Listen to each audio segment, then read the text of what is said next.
Shalom, shalom, Israel's brother Kabashana. Shalom, shalom, brother of Allah. Yep, and we coming at y'all with a cold cut going into the milk of the scriptures, the most basic of the basic, and proving that the so-called blacks and Hispanics are Israelites. And you do that by going through the curses. All right, but we go get started with some basic history on the Israelites in the land of Egypt. All right, so start at Exodus 1 and 8. All right, this is going into the story of Moses. This the book of Exodus, chapter 1 and verse 8. Now there arose up a new king over Egypt. Right, a new pharaoh over Egypt, which knew not Joseph. He didn't know Joseph, because Joseph, which is a son of Israel, he fled into the land of Egypt. That's right. Right, because it was a famine that was going to be coming, and the Lord wanted to preserve that seed. So ultimately, his brothers sold him into Egypt, but it was all of the Lord. This Pharaoh rose up, and he didn't know Joseph, or And he said unto his people, Behold, the children of Israel are more and mightier than we. Right, so the Pharaoh said the children of Israel are more and mightier than we. So Pharaoh is making a distinction between the Egyptians and the Hebrew Israelites. Right, further proving we not African, or Verse 10.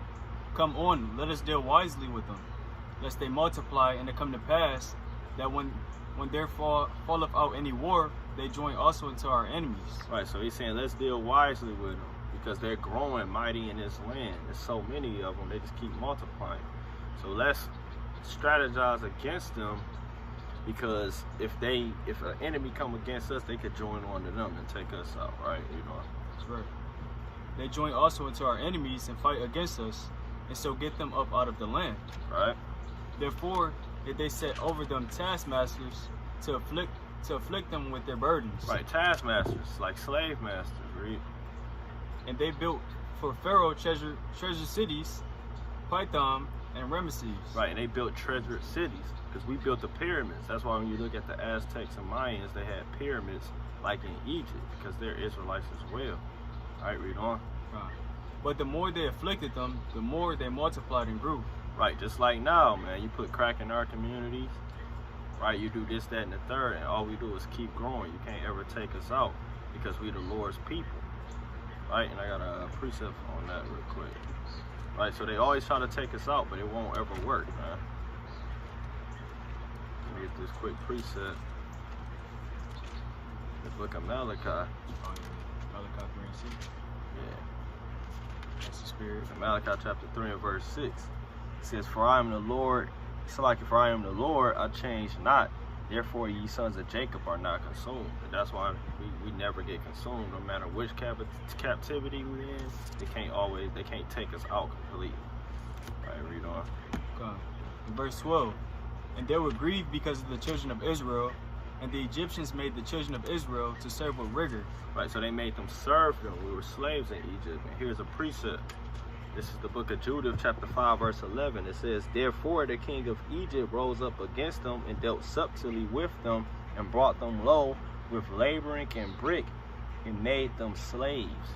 So he made us slaves, man. That's what happened, man. All right. So with that, get Exodus 3 and 1. It's the book of Exodus, chapter 3 and verse 1. Now Moses kept the flock of Jethro, his father-in-law, the priest of Midian. And he led the flock to the backside of the desert, and came to the mountain of Yahweh, even to Horeb. And the angel of the Lord appeared unto him in a flame of fire out of the midst of a bush. And he looked, and behold, the bush burned with fire, and the bush was not consumed. Right, so this is going into Moses in the burning bush. So this is the Lord coming to Moses through the burning bush. Go to verse 10. In verse 10. Come now, therefore. Sorry, at 9. All right, come. Verse 9. Now, therefore, behold, the cry of the children of Israel is come unto me, and I have also seen the oppression wherewith the Egyptians oppressed them. Right, because the Egyptians was oppressing them, man. They're not the same people. Right, and I got a precept on that as well, right? Get this real quick. Right, to further prove that we gotta, drill that in Jake's head, man. We not Egyptian, we not African. They was oppressing us. That's right. Right? This Genesis 43 and 32 says, and they set on for him by himself, and for them by themselves, and for the Egyptians which did eat with him by themselves, because the Egyptians might not eat bread with the Hebrews, for it is an abomination unto the Egyptians. Right, so it was an abomination for the Hebrews and the Egyptians to eat together, man. Right, and they're both melanoid people. These are two melanoid nations, man. Right, that was the oppressing. You know, this is the Egyptians oppressing another dark race, man. Right, so all because they look similar don't mean they the same people, man. Straight up, because Moses was mistaken as an Egyptian. He was raised as an Egyptian. Right, so read on in that. And in verse 11, verse 10, come now therefore, and I will send thee unto Pharaoh, that thou mayest bring forth my people, the children of Israel, out of Egypt. Right, and then the Lord delivered them. He parted the sea. Right, and after he parted the sea, that's when we get to the actual covenant that was made. But before we get that, I want to get some historical proof to show that the scholars, they actually know that we're not the same people. Right, just get this page 74 here, and read the title and stuff. Pull out this precept. It's the book, The Black Image and the White Man and the White Mind, page 75, 74. Yep, page 74. Page 74. In the 1840s, Martin collaborated with George R. Gladden, an Egyptologist. Right, so this is an Egyptologist collaborating with another man, right? Read on. Who provided him with mummy heads and information about the racial significance of Egyptian tomb inscriptions and crania. That's Egyptologica, published in 1844. Right. Martin pointed out that both cranial and archaeological evidence showed that the Egyptians were not Negroes. Were what? Were not Negroes. Right, so cranial and archaeological evidence showed that the Egyptians were not Negroes. Right, read on. As abolitionists and colonizationists had maintained, and that in fact blacks had been relegated to the same servile position in ancient Egypt as in modern America. So blacks have been regulated to the same servile position in America as they have been in Egypt. And we just read that happened to the Hebrew Israelites, man. Sure. Right, you got the Bible dictionary? Compact. Yeah, no. I can run and go grab it real quick. Right. Yeah, Exodus 11.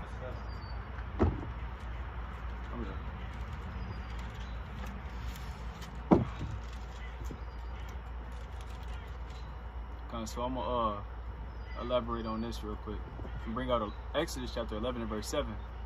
But against any of the children of Israel shall not a dog move his tongue against man or beast, that you may know how the Lord doth put a difference between the Egyptians and Israel. So the Lord put a difference between the Egyptians and Israel, you know, because the Lord chose the Israelites to be his people, and the Egyptians, you know, they not the Lord's people. It's that simple. The Lord made it plain as day, because if you read Exodus chapter 3 verses 11, it goes into saying that, Exodus chapter 3 verse 10, it goes into saying that, you know, Israel is the Lord's people, you know. Right. And it's the difference between the Egyptians and Israel. Right. Kind of like we just brought out in the history, man. You know, it's a difference. The Lord made a difference between them. And through the cranial evidence, you can see that. Right? So we go get another, document here. You got the Zonda Compact Bible Dictionary. The definition of Ham. It says the youngest son of Noah, born probably about 96 years before the flood, and one of the 8th persons to live through the flood. He became the progenitor of the dark races, not the Negroes, but the Egyptians, Ethiopians, Libyans, and Canaanites. So he's not the progenitor of the Negroes, but the Egyptians, the Canaanites, Libyans, right? Ethiopians, man. Right, brother, got a precept. Come bring out this precept on the descendants of Ham. This First Chronicles chapter 1 and verse 8. The sons of Ham. It says Cush, Mizraim, Put, and Canaan. No, it doesn't say Israel. They only have those specific names because those his descendants. That's right, man. That's right. And I got another precept. We'll actually get Genesis 11 real quick. Get verse 10. Right, because now we finna see where does Israel come from. Because he said not the Negroes, but where do the Negroes come from? We're trying to show you the Israelites who come from the land, Shem, come from Abraham, Isaac, and Jacob. Get 11 and 10. It should be verse 10. Okay. It's Genesis chapter 11 and verse 10. These are the generations of Shem.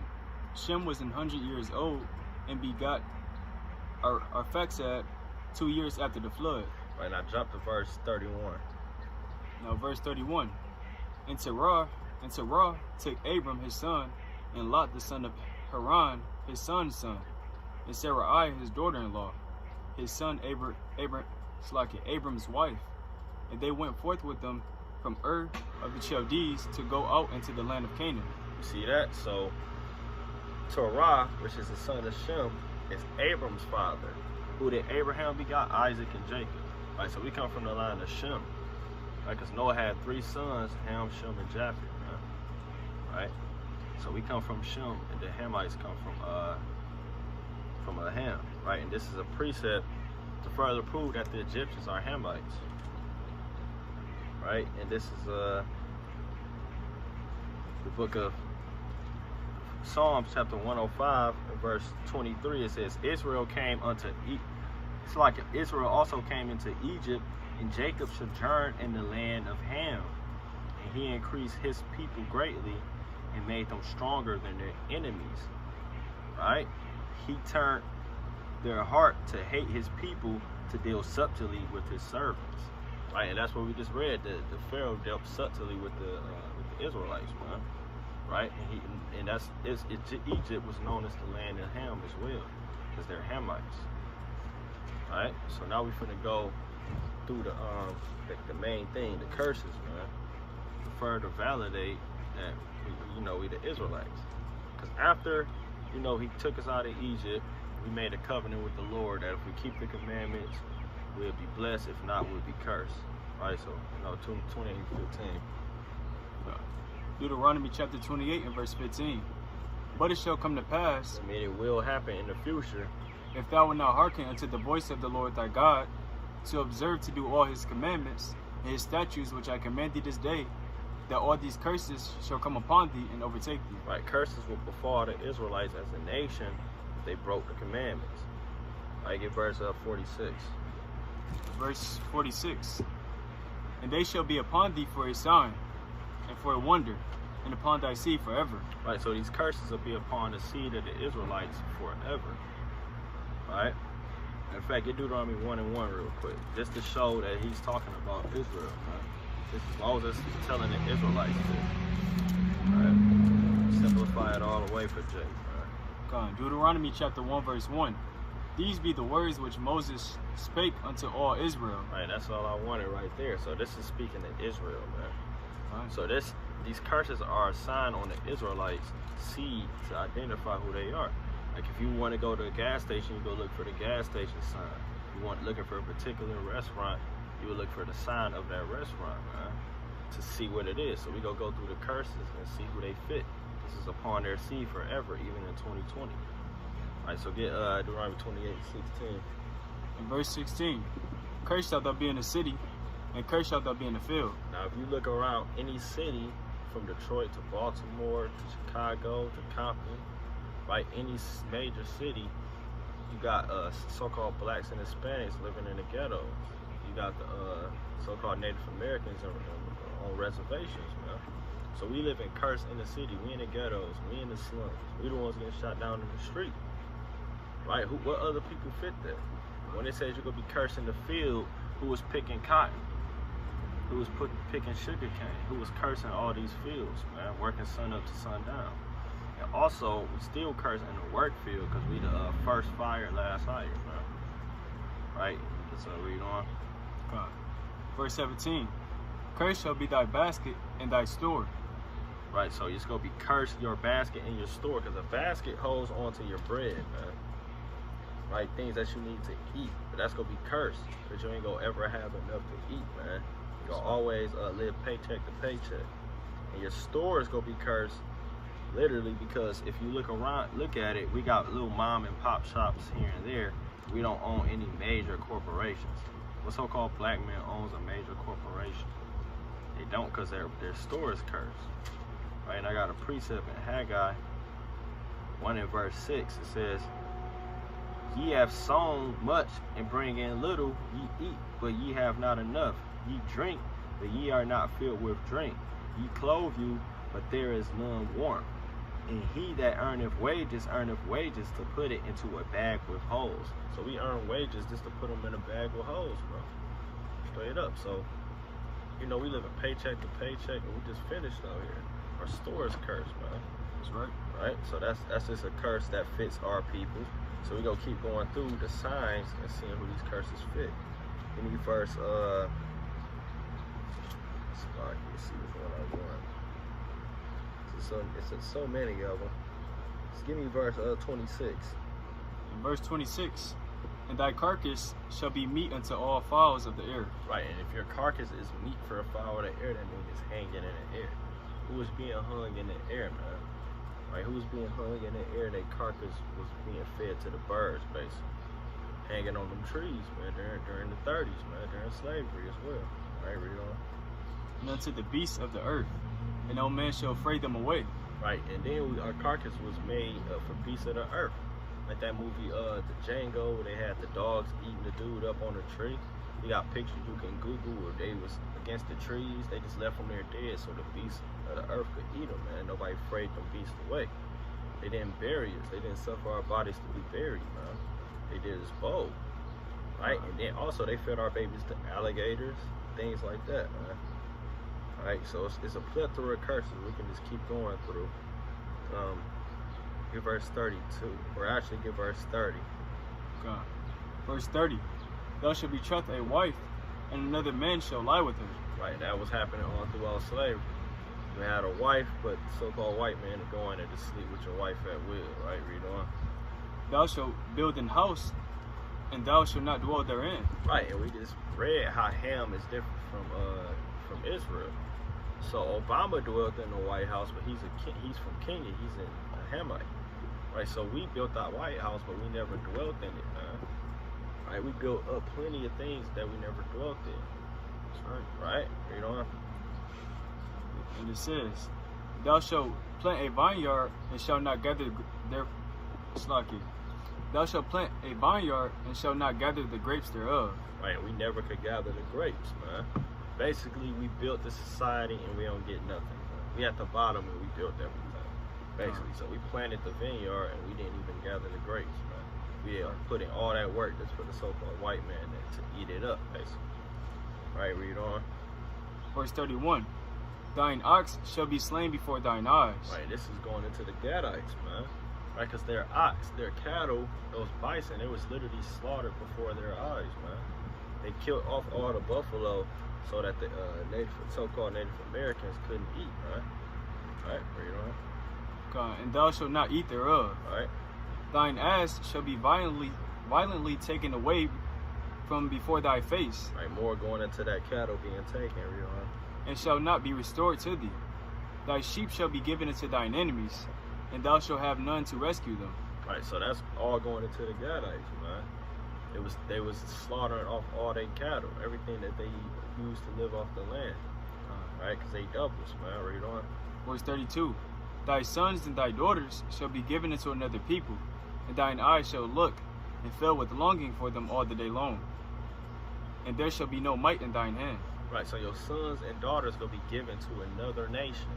There's gonna be nothing you can do about it. You ain't gonna have no might, no military might to do nothing about it. That was happening with us in slavery, where they was taking our kids away from us, and the mama would be crying. You see that in the movie Roots, man. God. Right, you see that now with the border, man. You see that now with what's that, CPS, where the so-called white man could just come in your house and take your kids from you. put them in the system. So all these things is just happening to our people, man. Right? Jump to verse. Actually, get to verse 37. Verse 37. Yeah, can't forget that one. Verse 37. And thou shalt become an astonishment, a proverb and a byword among all nations, whither the Lord shall lead thee. Right, you're in astonishment, a proverb and a byword. What's a proverb? It's a wise saying. You want to have something from a nigga, put it in the book. All niggas eat watermelon. All niggas like fried chicken. Right, all these proverbs, all these wise sayings, and then the byword, which is basically a derogatory term, like being called black, which is literally a color, being called a Negro, which is a color, a nigga, a spick, a wetback, right, a kata, what the Africans call as kata, or cotton picking niggas, man. That's right. Right, so that's the thing, man. We gotta actually understand that we gotta be these people because we fit all these curses, man. Right, now we finna we're gonna just get verse 47. Okay. Verse 47. Because thou servest not the Lord thy God with joyfulness and with gladness of heart for the abundance of all things, therefore shalt thou serve thine enemies, which the Lord shall send against thee, in hunger, and in thirst, and in nakedness, and in want of all things. Right, so since we didn't want to serve the Lord, we got to serve our enemies in hunger, thirst, nakedness, and want of all things. And hunger, if you want to go to Kroger, Walmart, anything to fill your fridge, you got to go to the so-called white men. They own all the major corporations. You got thirst, water falls out the sky, you got to pay a water bill to the government. Nakedness, everything that we got on now, everything you have on, comes from another nation. Even if I'm black and I own some kind of clothing line, I get the material from the so-called white man, right?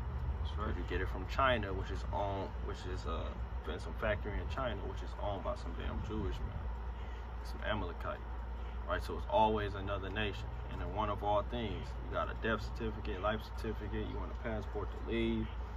Hell, we had to get these Bibles from the so-called white man as an order in it, right? Anything, man. Anything you want, you got to get from your enemy, man. And that's a curse out the Bible. Sure, right? And it says, he shall put a yoke of iron upon thy neck until he have destroyed thee. And the same enemy, he gonna put a yoke of iron on your neck until you've been destroyed. And what other people had yokes of iron upon their neck, man? A physical yoke of iron like a dog, right? But the so-called blacks and Hispanics, man. All right, so we clearly got to be the Israelites, man, just due to these curses. I get verse 54. Verse 54. So that the man that is tender among you and very delicate, his eye shall be evil toward his brother. Right, and now we have an evil eye towards our brother, man. Right, instead of being lovely, loving one another, being delicate, we got an evil eye amongst each other as a nation. Right? That's how you got black on black crime, black on Hispanic crime, Hispanic on Hispanic crime. GDs, BDs, Bloods, Crips. You don't see the Arab man rapping on songs about killing his brother, sleeping with his brother's wife. That's only the so-called blacks and Hispanics. That's our culture, man, is to hate each other. That's a part of our culture here in America. Right, read on. And toward the wife of his bosom. Right, damn Issachar, right? The Mexican man drank a whole case of Corona and beat his wife, man. Like the so-called black man is known for abuse, and they known for baby mama drama, man. Right, you got an evil eye towards your wife, read on. And toward the remnant of his children, which he shall leave. Which he shall leave. So we're known for leaving our children as well, man. Right, blacks and Hispanics got the highest single parent households, man. The highest one, the highest rate for that.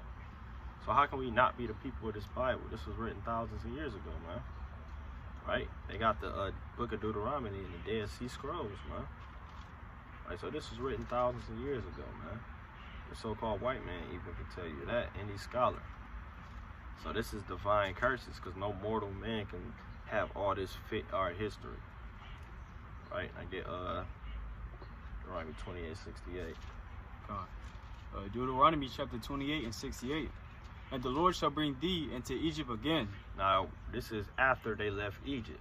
We broke down how the blacks was regulated to the same servile position in America and Egypt. We broke down how the Hebrews were slaves in Egypt. Egypt is a Hebrew word, matazarium, which means you in between a rock and a hard place. It's a Greek word, Egyptos, which means bondage, right? And the Bible actually breaks it down, right? And this is Exodus 20:2. It says, I am the Lord thy God, which have brought thee out of the land of Egypt, out of the house of bondage. So Egypt literally represents the house of bondage, right? Get another precept. The book of Micah, chapter 6 and verse 4. It says, for I brought thee up out of the land of Egypt, and redeemed thee out of the house of servants. And I sent before thee Moses, Aaron, and Miriam. Right? So all throughout the Bible, Egypt is known as the house of bondage or the house of servitude. Man. That's what it's known for. All right. Again, let me get this precept to show there's actually a spiritual meaning behind it. Right? It's not always a physical meaning. It's a spiritual Egypt, right? In Revelation 11 and verse 8, it says, and their dead bodies shall lie in the street of the great city, which spiritually is called Sodom and Egypt, where also our Lord was crucified. So this is talking about a spiritual Egypt, a spiritual place that's going to be known as the house of bondage for the Israelites, right? Because they understood that Egypt was the place of their slavery. They hated Egypt. Right? So this is a curse that will befall them. Right, bring that out. Deuteronomy 28:68. And the Lord shall bring thee into Egypt again. Right, the house of bondage, slavery again. With ships. What? With ships. With ships, man. That's in the Bible, right? He said you're going to go to slavery with ships. What other people went to slavery with ships? Right, was it the Asian man, the Arab man? Right, no. It was the so-called black man. And they were sold by Africans. Right, we're going to bring that up. Right? Go ahead. By the way whereof I spake unto thee, thou shalt see it no more again. Right, he said you won't see your homeland again. Right, read on. And there ye shall be sold unto your enemies. You shall be sold unto your enemies. Who was sold on auction blocks? Us, man. We were sold to the so-called white man. That's our enemies, right? For bondmen and bondwomen. Slave men and slave women. And no man shall buy you. Meaning nobody go redeem us out that captivity. Because you could buy your brother out of slavery, man, in the scriptures. Right? Let me bring that out real quick. Right, because you could actually buy your brother out of captivity. Give me a moment here. Right? Just to further prove that, this is Leviticus 25 in verse 47. It says, and if a sojourner or stranger wax rich by thee, and thy brother that dwelleth by him wax poor, and sell himself unto the stranger or sojourner by thee, or to the stock of the stranger's house, after that he is sold, he may be redeemed again. One of his brethren may redeem him. So you can actually buy your brother back out of slavery. If he was poor and he felt like he had to sell himself to another nation, or like a heathen, a stranger amongst the nation, so he could pretty much, get some money or have a place to stay, his brethren could buy him back. Right? But this slavery, nobody go buy you back. That's why you had Martin Luther King, Marcus Garvey, Malcolm X. We tried every way. We tried literally leaving. We had our own finances that got bond. We tried to hold hands and say, let's come together. We tried to be militant. Well, let's just try keeping the commandments, man. Let's try something we never tried. That's right. The Lord said they shall surely gather, but not of me, man. Right? And that prophecy surely came to pass. It's like all these other prophecies. That's right. Right, so those curses fit our people. There's some more curses down my. Bring it up. Touch on real quick. Deuteronomy 28:56.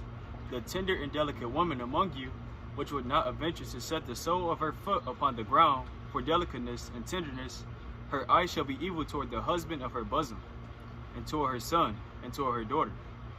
So that's why you got our woman, the so-called black woman today, acting all haughty and stuff toward her husband, saying that, niggas ain't nothing. She don't need a nigga for nothing.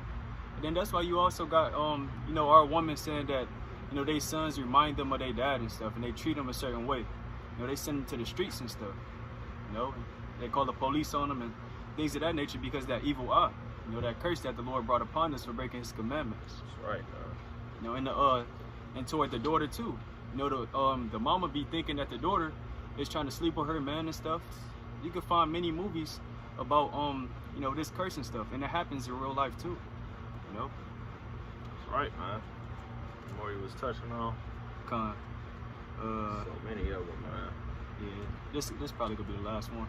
Deuteronomy 28 and verse 36. The Lord shall bring thee and thy king, which thou shalt set over thee, into a nation, neither thou nor thy fathers have known. There shalt thou serve other gods, wood and stone. You know, so we was brought into America, you know, and here today we serving other gods. You know, we following after Christianity and Islam. You know, that's in the scripture. That's a curse. That's right. You know, for breaking the Lord's commandments. You know? That's beautiful, man, because, hey, man, what the Lord says happens, man. He said, I'm not a man that I should lie, man. Right, so the Lord, if he says it's going to happen, it's going to happen, man. And then we go get further into the slave trade in the Bible, man. Right, get Joel 3 and 4.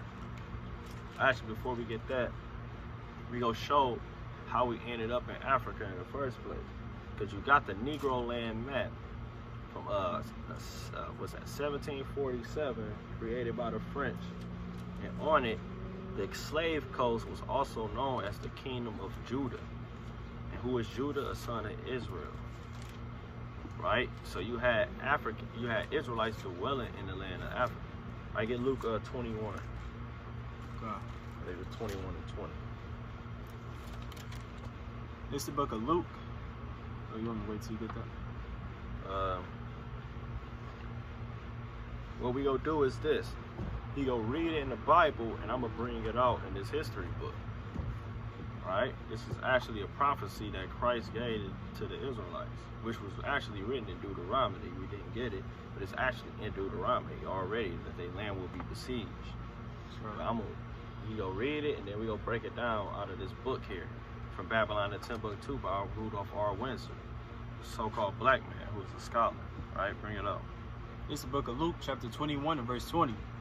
And when ye shall see Jerusalem compassed with armies, then know that the desolation thereof is nigh. Right, so it said when Jerusalem is compassed with armies. Who is the armies during the time of Christ? The Romans, right? So we're about to get page 84. It says, in the year 65 BC, the Roman armies under General Pompey captured Jerusalem. Right? We can read on in that.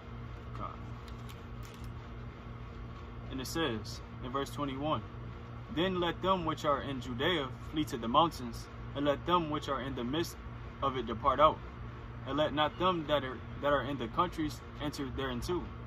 For these be the days of vengeance, that all things which are written may be fulfilled. Right, so he's saying, if you in Judea, you need to flee to the mountains. And what's the mountains? That's talking about Africa. It's talking about Egypt, right? Because they always fled to Egypt. Joseph fled to Egypt. Or you know, the Israelites fled to Egypt back then. Joseph was sold into Egypt, but the Israelites, you know, the children of Israel, they fled to Egypt when the famine hit. Right, so I'm about to get an example of us fleeing into Egypt when we was under distress, because a mountain just represents nations, man. Right. So this is Matthew 21, and I'm gonna start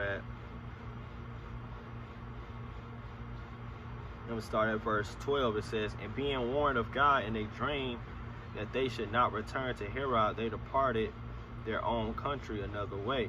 And when they departed, behold, the angel of the Lord appeared to Joseph in a dream, saying, arise, take the young child and his mother, and flee into Egypt, and be thou there until I bring thee word. For Herod will seek the young child to destroy him. Right, so that he had fled to Egypt because they looked like Egyptians. I'm about to prove that, or why it was smart for the Israelites to flee into Egypt. Right, Acts 21, verse 37. It says, and as Paul was led into the castle, he said unto the chief captain, may I speak thee who said, it's like, may I speak unto thee who said, canst thou speak Greek? So this is Paul when he was being captured. He said, can I speak to the chief captain? And the chief captain said, can you speak Greek? Art thou that Egyptian? So the chief captain asked Paul, was he that Egyptian?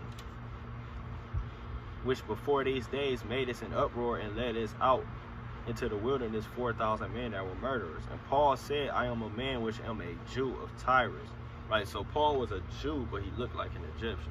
So that's why the Jews would flee into Egypt. Right? You remember that? Come.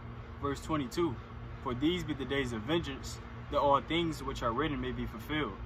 But woe unto them that are with child, and to them that give suck in those days. For there shall be great distress in the land, and wrath upon this people. And they shall fall by the edge of the sword. Right, let's stop right there. So it's saying, woe unto you if you got a child. That's going to slow you down. It's going to be wrath upon the people, man. A lot of people will get put to death. So we're finna go back to this. So it says, in the year 65 BC, the Roman armies under General Pompey captured Jerusalem.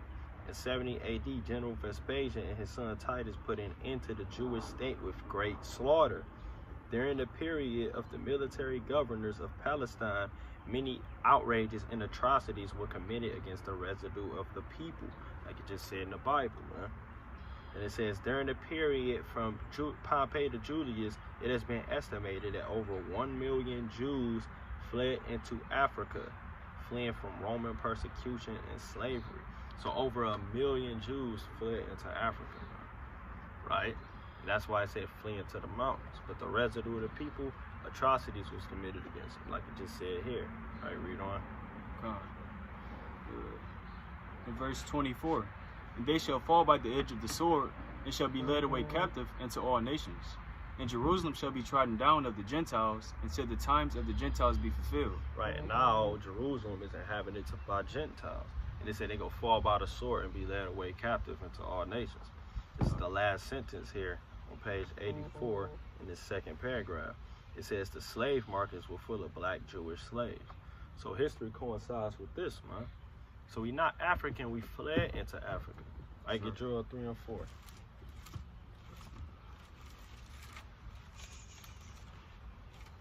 This is the book of Joel, chapter 3 and verse 4. All right. Yeah, and what have ye to do with me, O Tyre and Zidon, and of all the coasts of Palestine? Will ye render me a recompense? And if ye recompense me swiftly and speedily, will I return your recompense upon your own head. All right, so this is going into Tyre and Zidon, Phoenicians, which is Africans, man, right? And then the coast of Palestine. So this is going into the Arabs and the Africans, recompensing the Lord, right? Read on.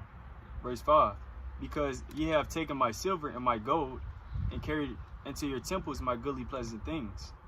The children also of Judah and the children of Jerusalem have ye sold into the Grecians. Right, you see that? That ye might remove them far from their border. That's it on that. So basically, they teamed up to sell the children of Israel as slaves, man. That's right. Two different distinct nations. I got another book here. Just want to get one sentence out of here. The Atlas of the Transatlantic Slave Trade by David Elias, David Richardson.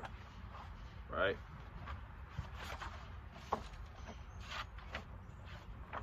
Get this out of this real quick, man. Right, this goes into the history of the transatlantic slave trade.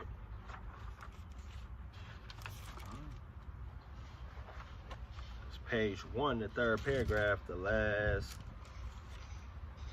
the last 3 sentences. It said all societies have fairly clear ideas of who could and could not be enslaved. Like I said, the Negro land map, right? So they knew who they could and could not enslave, all societies, because they knew who they were selling, man. In the early 16th century, African concepts of eligibility embraced a smaller geographic area than the European concept did. So the African concepts of eligible slaves was a smaller area than they said the Europeans was, because they knew exactly where the Hebrews were, man, and dwelling in their land. It says both buyers, Europeans, and sellers, Africans, saw the people traded into captivity on the African coast as outsiders. So they seen the people that was being traded as outsiders, man. Like straight up and down, man. The Europeans and the Africans. Right, we just had a girl from Ghana said, my people sold your people to slavery, man. So they understand that they sold us. We just don't know our history. But we the Israelites, man. We come from Jerusalem. We fled into Africa. Then they got us from Africa. It's really that simple. You can tell by the curses, and then just when you go through history. That's right. Right. You was gonna bring something up. Nah, that should be it. On my end. Right, then I just want to give one more point. Right, going into the Christopher Columbus.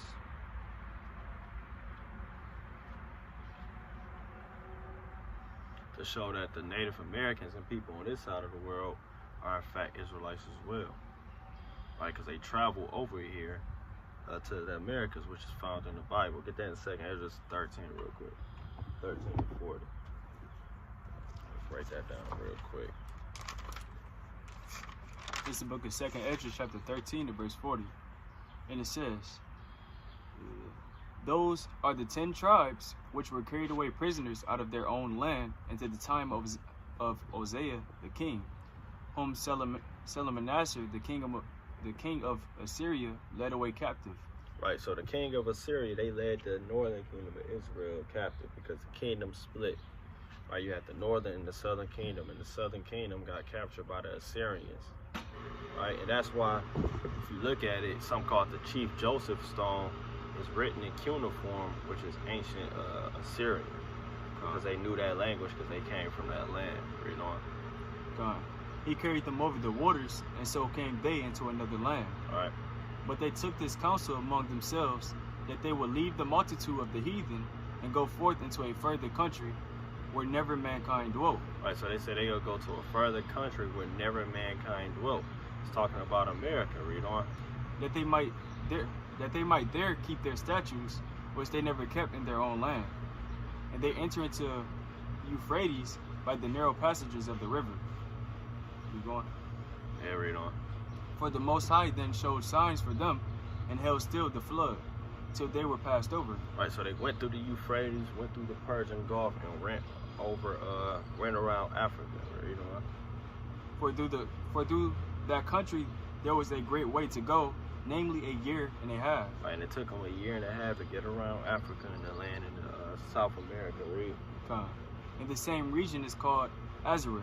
Right, and that same region is called Azareth. Right, now Google Azareth on your phone, get the Jewish Encyclopedia. Right, and I'm gonna get this real quick. In this book right here, you got Lost Tribes and Promised Lands: The Origins of American Racism by Ronald Sanders. Right, page 77. It says, a striking element in Columbus's geographical religiosity is his intense and abiding interest in the fourth or second book of Esdras. We just read Esdras. He had a striking element of just basically being intense into this book, basically because he used it to come over here, man. He knew this where the Israelites were, and we go further prove it. Just read that paragraph there. It's out the Jewish Encyclopedia. The definition of Arsareth. It says this. Arsareth, the name of the land beyond the great river, far away from the habitation of man, in which the 10 tribes of Israel would dwell, observing the laws of Moses, until the time of the restoration, according to 2nd Ezra chapter 13 and verse 45. All right. Columbus identified America with this land. What did it say? Columbus identified America with this land. So Columbus identified America with the land of Arsareth, not the Jewish Encyclopedia. Right? So they know what's going on. Like, there wasn't no Bering Strait. It wasn't they mixed with, it was dark-skinned people mixing with agents. No, there was Israelites that came over here to keep the commandments. Right? Get Numbers 15 and 38. Numbers 15 and 38. Further proof we the Israelites, man. Right? Further proof to the northern kingdom. And also, if you look up the earliest Hebrew tablets, they're all found in the Americas. Mexico. You know what I'm saying? South America, Central America. So they found all throughout the Americas. Then, like I said, the Chief Joseph Stone, written in cuneiform, Assyria, linking up perfectly with the Bible because they was in Assyrian captivity. Right? Bring that up. This is the book of Numbers, chapter 15, and verse 38. Right, this is a law of God because they left that land so they could keep the laws, right? Okay. I'm going to start off at verse 37. And the Lord spake unto Moses, saying, Speak unto the children of Israel, and bid them that they make them fringes in the borders of their garments throughout their generations, and that they put upon the fringe of the borders a ribbon of blue. And it shall come to pass, it's like Well, actually, that's it. That's all I wanted. So, it's a law for them to wear fringes.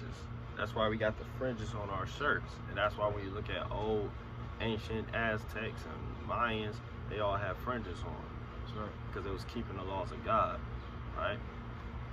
All right, and I got this out of page 92 out of this book, Lost Tribes and Promised Lands. The second paragraph, it said, we do not know much concerning Columbus's crew of about 90 men aboard the 3 ships, but at least one of them was an Israelite whose presence as such was not merely accidental. This was Luis de Torres, a convert of possibly only that year, who had once held a position with the governor of Murcia. He was said to have known Hebrew, Aramaic, and some Arabic, and had been brought along by Columbus specifically as an interpreter. So he brought an interpreter so he could speak the language of the Hebrews, right, when he got there. So that's just further proof that we the Israelites, man. Sure. Right? That's all I wanted to bring out, man. Just a quick dive into history and then the Bible, first and foremost, to prove we the Israelites, the blacks, Hispanics, and Native Americans. And it's more on proof through the history of the the northern tribes, Hispanics. I'm not trying to make the video too long, 'cause that's a whole nother 45 minutes to an hour, man, or for history, man. All right. So we the Israelites, man, by blood. That's right. Right, and get Numbers 1 and 18 real quick. It ended with that. So how do you determine you're an Israelite? It's by the seed of your father. If I plant an apple seed in Jamaica and China, it may grow different, but it's still gonna be an apple tree. It's gonna grow different because the soil and environment. Just like if you plant your seed in another nation, it'll grow different. So we don't got 1% of white or nothing like that. If your father is an Israelite, you are an Israelite. Or we're not all one people somehow. It's on your father's side, right? Bring that up. It's the book of Numbers, chapter 1, verse 18. And they assembled all the congregation together on the first day of the second month, and they declared their pedigrees. And pedigree is a lineage or bloodline. After their families, by the house of their fathers. By the house of their fathers, right? So if your father is so-called black, Hispanic, or Native American, you're an Israelite. Hands down, man. That's right. Right? I ain't really got nothing else to say. Got anything to say, brother? Nah, that should be it. Alright, so with that, Lord willing, that was edifying Israel. Now we go give a shalom. Shalom, shalom.